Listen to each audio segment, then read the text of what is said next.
마케도니아의 알렉산더 대왕의 이야기입니다. 그는 그리스, 페르시아, 또 멀리 인도까지 광활한 영토를 정복하고 대제국을 건설한 위대한 왕이었죠. 오죽하면 더 이상 정복할 땅이 없어서 탄식했다는 전승도 내려오고 있습니다. 그랬던 그가 병에 걸려서 그만 33세에 요절하게 됩니다. 병에 걸렸을 때 백약이 무효였습니다. 그는 죽음을 예감하고 이런 유언을 남겼다고 하죠. 나는 세상을 정복했지만 아무것도 소유하지 못했노라. 내 관에 양쪽에 구멍을 내서 두 손이 보이도록 하라. 무슨 얘기입니까? 인생 별거 없다. 공술의 공수거다. 그 교훈을 백성들에게 남기기를 원했다는 유명한 일화입니다. 어느덧 세월이 흘러서 11월 첫 주일이 됐습니다.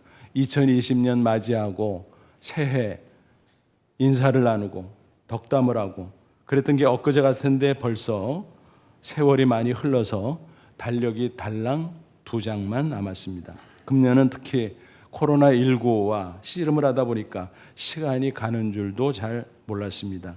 10월 달력장을 떼면서 새삼스레 세월 무상을 느낄 수 있었습니다.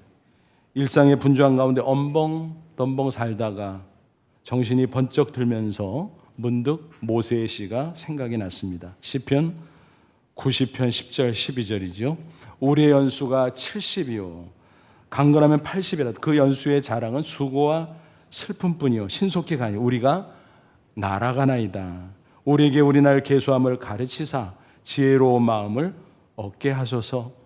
인생 7, 80 그 이상을 산다고 할지라도 지나가는 것이 날아가는 것처럼 신속하다. 모세는 그렇게 노래하면서 그러므로 남은 인생 계수하는 지혜를 주십시오라고 기도하고 있습니다. 인생은 누구에게나 단 한 번뿐이지요. 또 그 마지막 죽음의 순간이 성큼성큼 다가오고 있습니다. 그럼에도 불구하고 너나 할 것 없이 많은 사람들이 착각 속에 살아가고 있습니다. 마치 내게는 그 순간이 아예 오지 않을 것처럼 혹은 아주 멀고 먼 훗날에 겨우 올 것처럼 생각을 한다는 것입니다. 난 아직 나이가 많지 않잖아? 난 아직 건강하잖아? 뭐 이런 생각을 하기도 합니다. 하지만 이런 말이 있어요. 가장 확실하면서 가장 불확실한 게 뭘까? 뭐겠습니까, 여러분? 죽음이지요. 모든 사람이 예외 없이 죽게 되니까 가장 확실하지요. 근데 언제 어떤 모습으로 죽음을 맞이할지 모르니까 가장 불확실하지요. 그래서 죽음은 확실하면서도 불확실하다라는 것입니다. 모세가 그런 까닭에 남은 날을 계수하는 지혜를 주십시오 라고 하나님 앞에 기도했는지 모르겠습니다. 그렇습니다.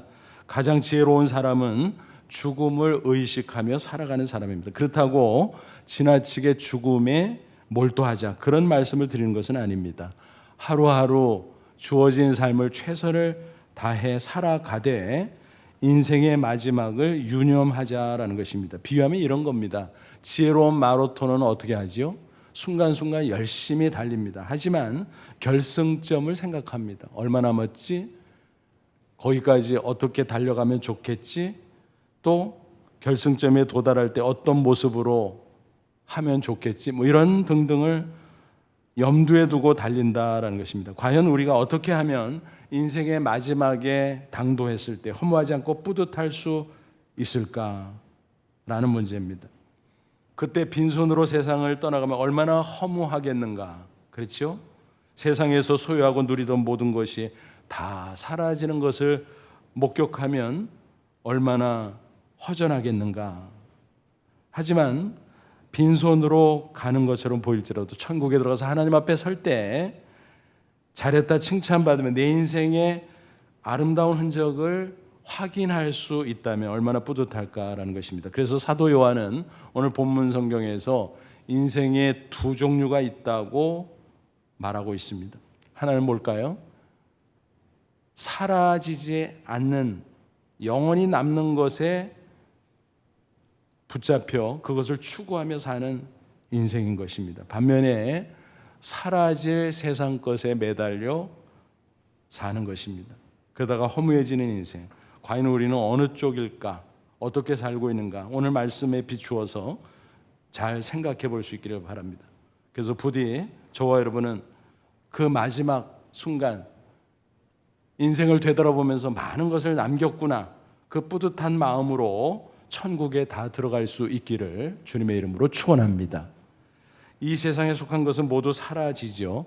아무리 좋아 보이고 대단해 보이는 것이라고 할지라도 결국은 사라지고 만다는 사실입니다. 그래서 요한은 그런 세상에 속한 것들을 사랑하지 말라라고 경고하고 있습니다. 여기서 잠시 세상이라는 단어에 대해서 설명하고 지나가려고 합니다. 성경을 읽다 보면 세상이라는 단어가 자주 등장하죠. 그런데 문맥에 따라서 세 가지 용례로 사용됩니다. 그래서 살펴보시고 이런 뜻이구나, 이런 뜻이구나, 그렇게 파악하면 되겠습니다. 첫째는 하나님께서 창조하신 우주 만물을 가리켜 세상이라고 말합니다. 하나님이 세상을 창조했다, 그럴 때 뜻이겠죠. 둘째는 우주 만물 가운데 영장인 인간을 가리키는 때가 있습니다. 그래서 하나님께서 세상을 이처럼 사랑하사 예수님을 주셨고 구원하셨다. 그때 세상은 바로 인간들을 가리키는 것입니다.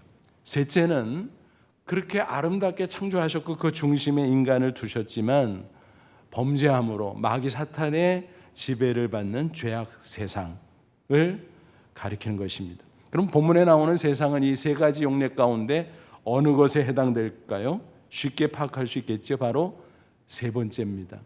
안타깝게도 사탄의 지배를 받는 죄악 세상, 그것을 가리키는 것입니다. 15절 말씀합니다. 이 세상이나 세상에 있는 것들을 사랑하지 말라. 누구든지 세상을 사랑하면 아버지의 사랑이 그 안에 있지 아니하니 그랬습니다. 세상을 사랑하는 것과 하나님을 사랑하는 것은 병립할 수가 없다. 서로가 서로를 배척한다라고 하는 것입니다. 그래서 야고보 4장 4절은 또 이렇게 증거합니다. 그런즉 누구든지 세상과 벗이 되고자 하는 자는 스스로 하나님과 원수되는 것이니라. 하나님 사랑, 세상 사랑은 상극관계, 그런 것입니다. 구체적으로 세상을 사랑하는 것은 어떤 것일까? 이어서 16절에 증거하고 있죠. 이는 세상에 있는 모든 것이 육신의 정욕과 안목의 정욕과 이생의 자랑이니 다 아버지께로부터 온 것이 아니요 세상으로부터 온 것이라. 죄악 세상에 있는 것들, 그것에 너무 지나치게 집착하다 보면 과도한 욕망에 사로잡히게 된다라는 것입니다. 그 욕망들을 세 가지로 정리해서 설명하고 있죠. 육신의 정욕, 안목의 정욕, 이생의 자랑입니다. 육신의 정욕은 무엇입니까? 육체의 죄성을 따라서 갖는 욕망, 인간의 기본 욕구를 초과하는 과도한 욕망을 가리키는 것입니다. 정도에서 벗어난 식욕, 또 성욕, 그 밖에 술 취함과 방탕 등 세속적인 향락을 가리키는 것입니다. 안목의 정욕은 무엇일까요? 눈에 보이는 대로 좋은 것을 취하고 또 소유하고 즐기려는 과도한 욕망을 가리키는 것입니다. 이생의 자랑은 무엇입니까? 세상의 헛된 것들을 과시하고자 하는 욕망, 즉 허영심을 가리키는 것입니다. 이와 같은 욕망들은 세상에 속한 것들로 잠깐 화려해 보이고 좋아 보이죠. 또 즐거워 보이죠. 그러나 잠시 후에 보면 다 사라져버리고 만다라는 것입니다. 헛되고 헛된 것이다라는 것입니다. 그래서 사도 요한은 뭐라고 표현하나요? 17절입니다. 같이 한번 보세요. 이 세상도 그 정욕도 지나가되 그랬습니다. 지나가되 사라진다는 거죠. 세상도 사라진다. 또 그 과도한 욕망도 사라진다. 영어 성경 보면 지나간다, 이 사라진다는 말을 pass away로 번역을 했어요. 감이 딱 잡히죠. 휙 하고 사라져 버린다라는 것입니다. 흔적도 남지 않는다는 것입니다. 여러분 잘 생각해 보십시오. 성경 여러 인물들 가운데 육신의 정욕, 안목의 이생의 자랑을 가장 열심히 추구한 사람은 과연 누굴까? 보는 관점에 따라서 달리 꼽을 수 있겠습니다만 저는 개인적으로 솔로몬을 꼽습니다. 솔로몬? 그 사람 훌륭한 왕 아니야? 물론 긍정적인 면이 있어요. 그런데 안타깝게 그 이면에 부정적인 면이 있는데 그게 바로 세속의 가치를 과도하게 추구했다라고 하는 것입니다.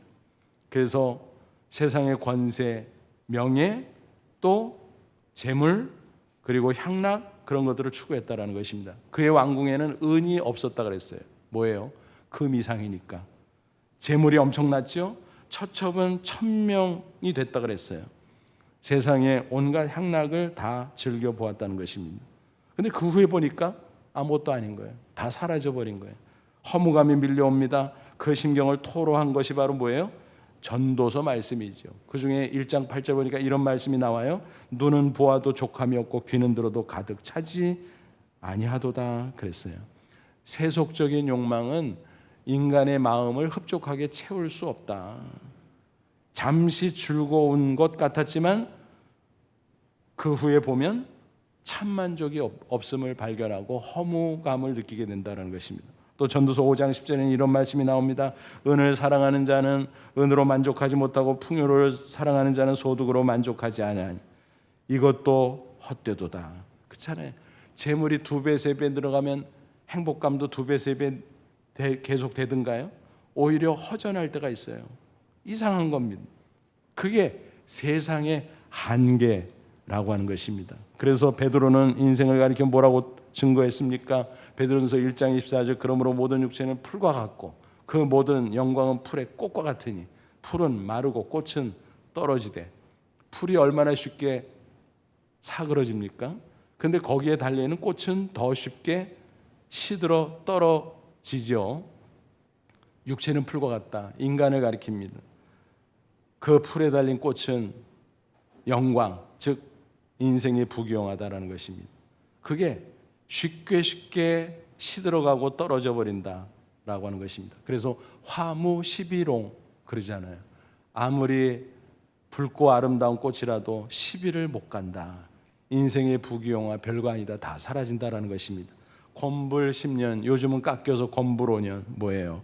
아무리 대단한 권세를 가져도 잠시 후에 다 사라진다라는 것입니다. 한마디로 인생 부상이죠. 근데 그런 세상의 한계를 모르고 별 생각 없이 그저 세상에서 먹고 마시고 시집가고 장가고 세상 가치에 집착해서 살다 보면 인생이 휙 지나가고 다 사라졌네 허무감을 느낄 수밖에 없다는 사실입니다. 그렇다고 세상에서 염세적으로 살자 그 말씀을 드리는 것은 결코 아닙니다. 하나님을 믿는 성도니까 공중에 떠서 고고하게 이슬이나 먹고 살자 그런 말씀을 드리는 것도 아닙니다. 우리도 육신을 갖고 있으니까 세상에 필요한 것들이 있죠. 기본적으로.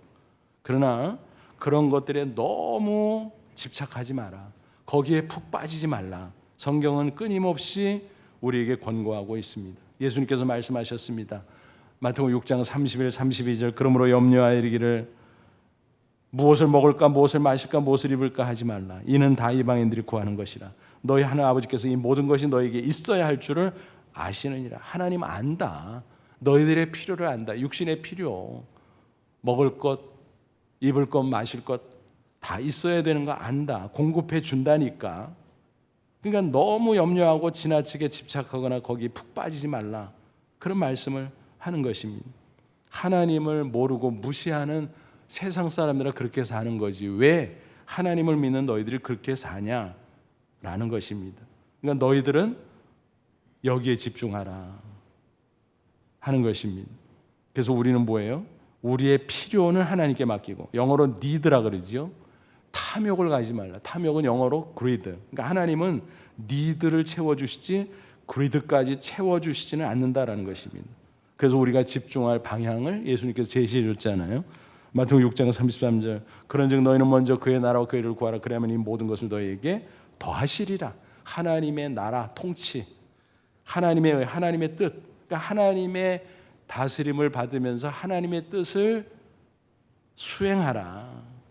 그게 너희들이 집중할 거다. 그러면 나머지 필요한 모든 니드는 하나님이 채워준다. 그것도 차고 넘치게 채워줄 것이다. 하나님의 약속입니다. 오늘 본문 성경을 보니까 그런 삶을 가리켜 사도 요한이 뭐라 그래요? 하나님의 뜻대로 행하는 것이라고 설명합니다. 17절이죠. 같이 한번 읽어볼게요. 이 세상도 그 정욕도 지나가되 오직 하나님의 뜻을 행하는 자는 영원히 거하느니라. 세상 것, 세상의 욕망 다 휙휙 사라져버린다. 그러나 하나님의 뜻을 행하는 것은 영원히 남는다라는 말씀입니다. 그러니까 우리가 인생을 정령 승리하기를 원한다면 영원히 남는 것을 추구해야 되지 않겠냐, 그 말씀입니다. 그것은 곧 하나님의 뜻대로 행하는 인생이다 라고 하는 것입니다. 그러면 구체적으로 하나님의 뜻은 뭘까요, 여러분? 성경 읽어보면요, 하나님의 뜻이 너무너무 많죠. 그 모든 뜻을 우리가 추구하고 수행해야 되지만 총괄해서 가장 핵심적인 것 세 가지로 요약할 수가 있습니다. 첫째는 믿음으로 영생을 얻는 것입니다. 이것은 하나님의 기본적인 뜻이고 또 가장 큰 뜻입니다. 간단히 말하면 우리의 구원이죠. 인간은 죄로 말미암아 영원히 죽을 수밖에 없습니다. 죄의 삭은 사망이라 그랬잖아요. 거기서 구원하기를 원하시는 하나님, 독생자 예수 그리스도 땅에 보내주셨어요. 예수님은 하나님의 아들, 죄가 없으신 분이지만 우리의 죄를 대신 짊어지고 인간의 모습으로 십자가에 피 흘려 죽으셨고 우리의 죄를 대속해 주셨습니다. 그리고 그것을 확증하느라 부활하셨습니다. 이제 그 복음을 믿는 자마다 죄와 영원한 사망에서 구원받고 영생을 얻는다고 그랬습니다. 그게 하나님이 우리에게 바라시는 가장 큰 뜻이에요. 예수님께서 말씀하셨어요. 요한복음 6장 40절. 내 아버지의 뜻은 아들 예수를 보고 믿는 자마다 영생을 얻는 이것이니 마지막 날에 내가 이를 다시 살리리라. 무슨 말입니까? 예수 믿고 구원 받는 것이 하나님의 가장 큰 뜻이라는 거예요. 그래서 영혼이 구원받고 또 육체도 장차 부활하고 그 모든 구원, 그것이 하나님의 가장 원하고 바라는 큰 뜻이다라는 것입니다. 저와 여러분 어떻습니까? 그 큰 뜻을 이루었습니까? 확인해 볼 수 있죠. 간단히. 예수 그리스도 십자가 대속을 정녕 믿으십니까? 그러면 이미 구원받고 영생 얻으신 줄로 믿으시기를 바랍니다. 그래서 육신의 죽음이 닥쳐와도 그 관문을 통과해서 영원한 천국에 들어가 영생 복락 누릴 줄로 믿습니다. 육신이 흙으로 돌아가다 흩어지는 것처럼 보일지라도, 사라지는 것처럼 보일지라도 전혀 그렇지 않죠. 예수님이 재림하는 그날 천사장의 나팔 소리 들으며 영원히 썩지 않고 찬란히 빛나는 부활의 새 몸으로 다시 살아나게 될 줄로 믿습니다. 이 육체의 부활이에요. 그래서 영과 육이 영원히 천국에서 영생 복락을 누리게 될 줄로 믿습니다. 그러니까 세상은 다 사라져도 예수 믿고 구원받은 나 자신은 결코 사라지지 않아요. 그게 하나님의 가장 큰 뜻이에요. 부디 그 진리를 재확인하며 영원히 남는 인생의 주인공 다 되시기를 주님의 이름으로 축원합니다. 두 번째 하나님의 뜻은 뭐냐 하면 위대한 계명입니다. 성경에 보면 뭐 하라 뭐 하지 말라 그런 여러 계명들이 나와요. 그런데 그 모든 것을 총괄해서 예수님께서 해주신 말씀이 있어요. 어디에 나오죠? 마태복음 22장 37절로 40절입니다. 예수께서 이르시되 내 마음을 다하고 목숨을 다하고 뜻을 다하여 주 너의 하나님을 사랑하라 하셨으니 이것이 크고 첫째 되는 계명이요 둘째도 그와 같으니 내 이웃을 내 자신같이 사랑하라 하셨으니 이 두 계명이 온 율법과 선지자의 강령이니라. 율법과 선지자의 강령이라는 것은 성경에 나타난 계명의 요약이다, 핵심이다, 그런 뜻이에요. 그래서 수직적으로는 하나님을 사랑하고 수평적으로는 인간을 사랑하고 바로 그것입니다. 그게 가장 위대한 계명이에요. 그래서 영어로 Great Commandment라고 하죠. 그것을 실천하면서 살라. 그것만이 영원히 남을 것이다 라고 하는 것입니다. 천국에서 하나님이 기억하고 하나님의 천국의 상을 예배해 줄 것입니다. 사도 바울은 그런 삶을 사는 성도에게 약속한 천국의 영원한 상을 증거했죠. 디모데전서 6장 18, 19절 선을 행하고 선한 사업을 많이 하고 나눠주기를 좋아하며 너그러운 자가 되게 하라. 사랑의 사람이 되라는 거예요. 이것이 장래에 자기를 위해 좋은 터를 쌓아 참된 생명을 취하는 것이라. 영생을 누릴 뿐만이 아니라 영원한 터전을 쌓아두게 될 것이다. 천국에. 바로 천국의 상을 가리키는 것입니다. 세 번째 하나님의 뜻은 또 뭘까? 위대한 명령을 수행하는 것입니다. 예수님께서 승천하실 때 유언적 명령을 주셨어요. 가장 큰 거죠. 그래서 위대한 명령, 영어로 Great Commission이라고 해요. 우리말로 지상명령, 그렇게 번역하기도 하죠. 그게 예수님께서 마지막 남긴 가장 큰 명령, 그러니까 하나님의 뜻이죠. 선교에 대해서 언급할 때 자주 인용하는 말씀이죠. 마태복음 28장 19, 20절. 그러므로 너희는 가서 모든 민족을 제자로 삼아 아버지와 아들과 성령의 이름으로 세례를 베풀고 내가 너희에게 분부한 모든 것을 가르쳐 지키게 하라. 볼지어다 내가 세상 끝날까지 너희와 항상 함께 있으리라. 무슨 말입니까? 모든 민족, 세계 산지에 있는 여러 종족들, 선교학자들은 24,000 종족, 그들에게 가서 그들에게 복음을 전하고 예수 믿으면 세례를 주고 또 하나님의 말씀으로 가르쳐 제자로 세워라 가르쳐서, 그러면 그들도 또 그 복음을 다른 사람들에게 전파할 수 있을 것이다. 즉 복음의 릴레이를 경주하라고 명령한 말씀인 것입니다. 이 위대한 명령을 수행한 사람들이 지난 2000년 기독교 역사 속에 계속 이어지고 이어져 왔습니다. 그래서 저와 여러분, 우리 각 사람이 예수님을 믿고 구원받은 거 아니겠습니까, 여러분? 우리가 저절로 혼자서 구원받았습니까? 아니죠. 복음을 들음으로 믿고 구원받았습니다. 듣기 위해서 누군가 전해줬다라는 것입니다. 나를 전도한 사람이 있다는 거예요. 근데 그 사람도 나와 같이 다른 사람을 통해서 복음을 전해 들었어요. 그 과정 이어져 왔는데 그것을 거슬러 올라가면 누가 나옵니까? 선교사가 나옵니다. 이 땅에 처음으로 왔던 선교사들. 또 거슬러 올라가면 기독교 역사 속에서 우리는 그림을 그릴 수가 있습니다. 예수 그리스도, 위대한 명령을 받은 12사도, 그리고 초대교회 교부들, 그리고 그들이 흩어져서 복음을 전했을 때 그 복음을 듣고 믿고 구원받고 또 다른 사람에게 전해준 무수한 사람들, 그 복음의 릴레이가 계속 이어지고 저와 여러분 각자에게까지 도달했다라는 것입니다. 그 과정 속에서 중요한 순간은 바로 뭡니까? 이 한반도에 선교사들이 왔다라는 것입니다. 그들이 복음을 전해줌으로 말미암아 이 땅에 복음이 확산되고 저와 여러분에게까지 복음이 당도하게 되었다라는 것입니다. 내한 선교사들 가운데 여성 선교사인 조세핀 캠벨의 이야기입니다. 그분이 소천한 지 금년으로 100주년이 되어서 교계에서 다양한 행사가 개최되고 있습니다. 그분은 이 땅에 와서 교육 선교 그리고 또 의료 선교를 한 훌륭한 선교사님이죠. 고마운 분입니다. 근데 그분의 인생의 이야기를 들으면 한편으로는 참 짠합니다.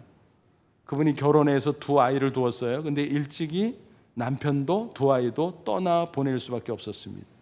그때 얼마나 기가 막혔을까. 인생 무상, 절실히 느꼈을 것입니다. 그의 믿음이 흔들릴 법도 했지만 그러나 그는 마음을 다잡고 오히려 결단했습니다.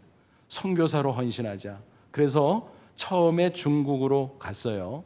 그곳에 열심히 선교 활동을 했는데 그 옆에 있는 낯선 나라 조선에 관한 소식을 들었습니다. 미전도 종족이 사는 열악한 땅이다. 가난한 사람들이 많고 병든 사람들이 많고 무지한 사람들이 많고 그런 소식을 들었어요. 근데 마침 미국 감리교 선교본부에서 그곳에 옮겨서 선교할 생각이 없느냐라고 물었습니다. 아니, 요청을 했습니다. 그렇게 하라고. 그는 흔쾌하게 순종하고 그 당시에 조선 땅을 밟게 되었다라는 것입니다. 그래서 이 땅에 와서 여성들을 위해서 집중 선교를 했습니다. 그래서 교육 선교로 배화 학당을 열지요. 바로 배화 여고와 배화 여대의 전신이죠. 그리고 자교교회 종교교회 등 여러 교회들을 설립하게 됩니다. 또 의료 선교도 실천을 했습니다. 너무너무 고마운 것은 그분이 열심히 사역을 하던 도중에 발병을 했어요. 얼마나 그 당시에 열악했겠습니까? 또 사역을 많이 하다 보니까 이래저래 발병을 하게 되었다는 것입니다. 그래서 치료차 미국으로 갔는데 치료 도중에 갑자기 그는 선언을 합니다. 나는 조선을 위해서 헌신해서 조선 땅으로 돌아갈 겁니다. 그곳에서 사역하다가 그 땅에 묻히겠소. 치료 중인데 주변에서 얼마나 만류를 했겠습니까? 그러나 너무나 확고한 의사를 밝혔기 때문에 더 이상 만류하지 못했고 그는 다시 조선 땅으로 돌아왔습니다. 그런데 입국 후에 안타깝게도 4개월 만에 그는 소천을 하게 됩니다. 그래서 지금까지 우리가 보고 있습니다만 양화진 외국인 묘원에 안장이 됐죠. 자, 그분의 인생을 쭉 생각하면 정말 인간적으로 어때요? 애처롭죠. 안쓰럽죠. 야, 일찍이 한창 결혼 생활 재미있을 때 남편을 잃고 두 아이도 잃고 혼자가 되고 그 고난, 그런데 그것을 뚫고 그는 인생이 이런 거구나, 세상이 이런 거구나, 다 사라지는 거구나, 어차피 그렇다면 사라지지 않고 영원히 남는 것을 내가 붙잡아야지. 그게 바로 그분에게는 선교사의 길이었다라고 하는 것입니다. 그래서 그분은 세상은 다 사라졌지만 그분이 남긴 아름다운 일들은 지금도 남아 있습니다. 사람들의 기억 속에 남아 있고 무엇보다 천국에서 하나님 앞에 영원히 남아 있습니다. 또 영원히 그는 빛나게 될 것입니다. 다니엘 12장 3절 말씀 그대로죠. 많은 사람은 옳은 대로 돌아오게 한 자는 별과 같이 영원토록 빛나리라 그랬습니다. 그렇습니다. 세상의 스타를 박수치며 환호하지만 진짜 스타는 천국의 스타다. 복음을 위해 헌신해서 많은 사람을 하나님께로 인도한 사람은 천국의 스타가 될 것이다. 성경은 말씀하고 있습니다. 그러므로 저와 여러분도 이처럼 영원히 사라지지 않는 것들을 붙잡을 수 있기를 바랍니다. 그것에 초점을 맞추고 그것에 집중하며 살아가야 될 것입니다. 우리의 육신의 삶, 하나님께서 분명히 알고 챙겨주신다고 약속하셨어요. 그러므로 우리는 하나님을 신뢰하며 영원한 하나님의 뜻을 파악하고 거기에 초점을 맞추고 그것을 수행해야 될 것입니다. 첫째 뜻은 이미 성취됐잖아요. 예수를 믿음으로 영생 얻는 거 더 이상 필요하지 않습니다. 이미 성취됐기 때문에. 그런데 둘째, 셋째 하나님의 그 뜻은 우리가 계속해서 현재 진행형으로 실천하고 수행하고 그래야 되는데 특별히 그것은 맨입으로 되는 게 아니죠. 하나님께서 우리에게 이미 맡겨진 세상의 재화들을 투자해야 가능하다라는 것입니다. 시간과 건강과 물질과 재능과 지식과 권세와 명예와 뭐 등등 그런 것들을 우리가 동원해서 드려야 가능하다라는 것입니다. 물론 이런 세상의 재화들은 우리의 육신적인 필요를 위해서도 필요하긴 합니다. 그러나 그 필요를 채운 이후까지 과도하게 집착하고 거기에 욕망을 갖는 것은 하나님께서 기뻐하는 것이 아니다라는 것입니다. 그것은 어차피 사라질 것이기 때문에. 그래서 그 사라질 것들을 사라지기 전에 영원한 것을 위해 선용할 수 있어야 된다는 것입니다. 하나님 사랑 실천을 위해서, 복음 전파를 위해서 시간을 보십시오. 어떻습니까? 안 써도요 시간은 휙휙휙 다 사라져버려요. 그렇기 때문에 사라지기 전에 시간을 선용해야 된다는 것이에요. 물질은 어떻습니까? 잘못 쓰는 것도 문제지만 안 쓰는 것도 문제예요. 안 쓰면 남아있잖아요. 근데 남아있나요? 그것이 줄줄 새죠. 썩어지죠. 또 오남용 수 있죠. 그렇기 때문에 기회가 있을 때 선용해야 된다는 것입니다. 수년 전 멀지 않은 잠원동에서 있었던 일입니다. 신문기사에 그 기사가 나서 그 내용을 보고 참 어처구니 없다. 요즘에도 이렇게 사는 분이 있구나 싶습니다. 2층 집에 화재가 났어요. 진화된 후에 그 집주인이 할머니 어르신인데 집수리를 인테리어 업자에게 맡겼어요. 뭐 일일이 간섭할 수 없으시니까 그냥 잘해보라고. 그래서 집수리를 시작을 했는데 그 업자가 인부들과 함께 이제 뭐 불에 탄 게 많으니까 그냥 싹 뜯는 거죠. 그래서 뜯는 과정 속에서 방바닥을 뜯어서 걷어내려고 하는데 그 방바닥 밑에 나무 상자가 있었습니다. 이렇게 길쭉하게, 얕고 길쭉한 그런 상자가 방바닥에 있는 거예요. 그래서 이게 뭐지? 놀래서 그걸 열어보니까 80년대 신문지로 쌓여져 있는데 그 안에 놀랍게도 금괴가 가득 담겨져 있었다는 것입니다. 깜짝 놀랐겠죠. 어떻게 해야 돼요? 집주인 할머니에게 알리거나 경찰서에 신고하거나 둘 중에 하나인데 견물생심. 그 업자는 인부들과 함께 어떡할까 의논할 거리가 아닌데 의논합니다. 그러다가 결론 일단 하나씩 챙기자. 그래가지고 그걸 가지고 이제 현금화해서 이제 쓰다 보니까 또 욕심이 점점점 커지잖아요. 근데 이 업자가 내연녀 아마 동거 중이었나 봐요. 그거를 입을 못 다물고 내연녀에게 노출을 했고, 그런데 또 둘이 서로 안 맞아가지고 이제 그것을 다 혼자 챙겨서 도망갑니다. 설마 인부들 자기네들도 하나씩 챙겼는데 신고하겠어? 그런 생각으로 그랬던 거죠. 그래서 흥청망청 쓰는 가운데 이 내연녀가 약을 났던 거죠. 그래서 인부들과 함께 흥신소에 의뢰를 했는데 흥신소에서 보니까 너무 이상한 거예요. 아니 경찰서에 신고해야지, 집주인에게 얘기하든지 이게 뭐야 싶어가지고 지혜롭게 경찰서에 신고했고 결국 꼬리가 잡혀서 그 업자가 체포가 됩니다. 근데 이미 3분지는 다 써버린 거예요. 남은 3분의 1만 그 집주인 어르신에게 전달됐지만 그 기사를 읽으면서 야, 돈이라는 게 이런 거구나. 자칫 잘못 다루면 독이 되는구나. 또 무용지물이 되고 썩을 수도 있는 것이구나. 결국은 사라지는 거구나 싶었습니다. 의외로 많은 사람들이 그렇게 살아갑니다. 심지어는 천국을 믿고 영생을 얻었다고 하는 믿는 사람들 중에서도 지혜롭지 못하게 시간이나 물질을 잘못 다루는 경우가 얼마나 많은지 모릅니다. 사라지는 것입니다. 시간은 안 써도 사라지고 물질은 안 써도 남는 것이 아니라 다른 사람에게 넘어가서 선용되면 좋겠지만 자칫 오용 남용 또 새버리고 사라지고 썩어지고 그럴 수밖에 없다는 것입니다. 얼마나 아깝고 얼마나 아쉬운가. 그래서 예수님은 어리석은 부자에게 이런 말씀을 주셨어요. 누가복음 12장 20절 하나님은 이르시되 어리석은 자여 오늘 밤에 내 영혼을 도로 찾으리니 그러면 내 준비한 것이 누구의 것이 되겠느냐 그랬습니다. 우리는 기회가 있을 때 영원히 남는 것으로 세상의 재화를 바꿔야 될 것입니다. 하나님의 뜻을 위해 드리고 선용하고 그래야 될 것입니다. 뭐 나머지도 마찬가지예요. 우리에게 주어진 권세, 지식, 재능, 뭐 기타 여러 가지 어느 재미 교포 의사분의 가족이 전해준 이야기입니다. 그 의사분은 젊은 날 그렇게 의료 봉사를 하고 싶었다고 합니다. 내가 복음의 빚진 자로서 의료 봉사해야지, 사랑의 실천, 그리고 의료 선교해야지, 복음 전파. 그런데 마음은 굴뚝 같은데 너무 바쁜 거예요.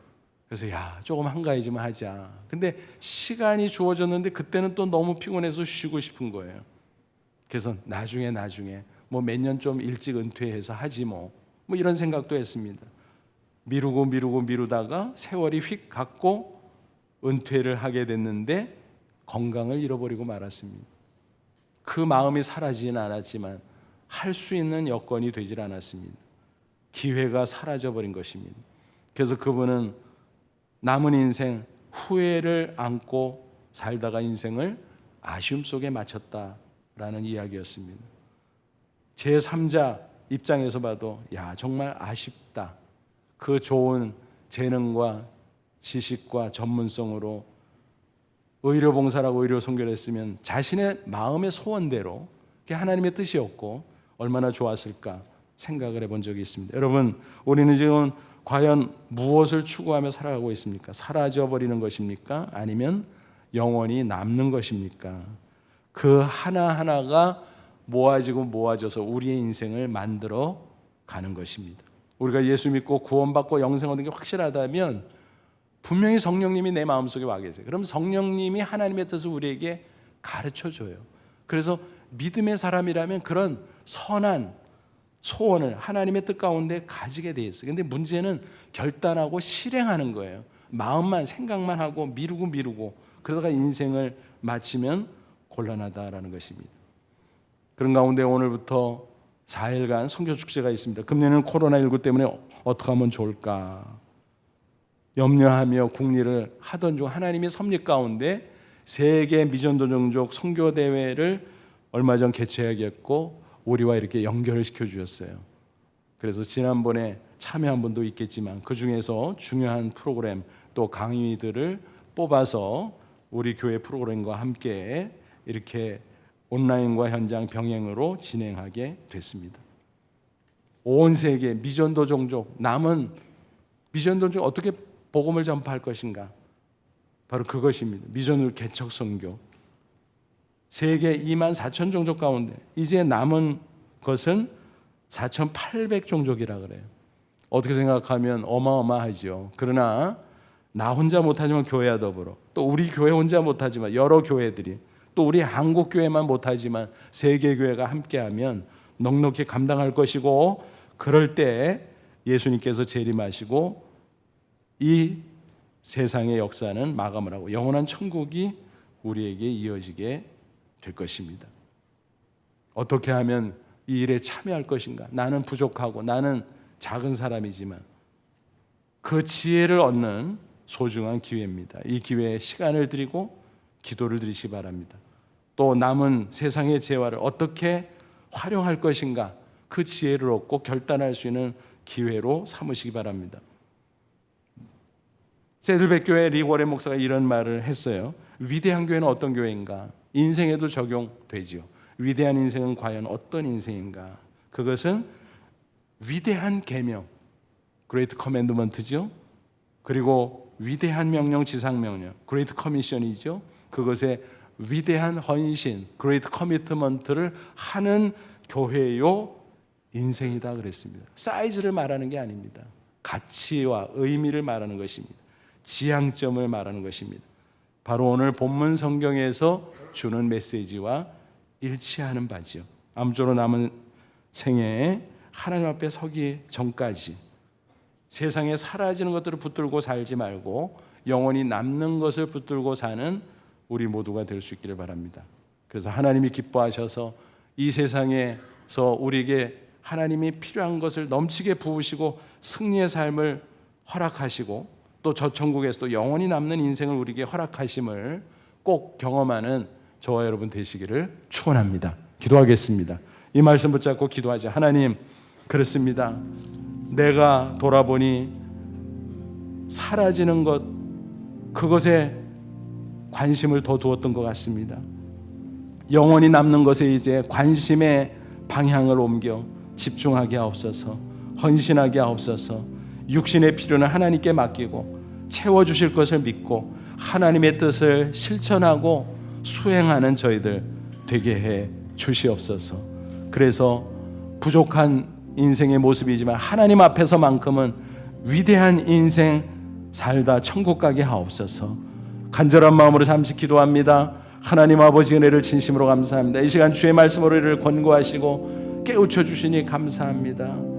사라지는 것에 우리의 관심과 인생의 모든 것을 빼앗기지 않게 하시고 영원히 천국까지 이어지고 남아있는 것에 우리의 관심과 우리의 모든 재화를 집중할 수 있도록, 그래서 영원히 하나님 앞에 빛나는 인생 될 수 있도록 역사해 주시고 육신의 남은 인생도 하나님께서 책임져 주시고 채워주심을 경험하는 승리의 인생 다 되게 해 주시옵소서.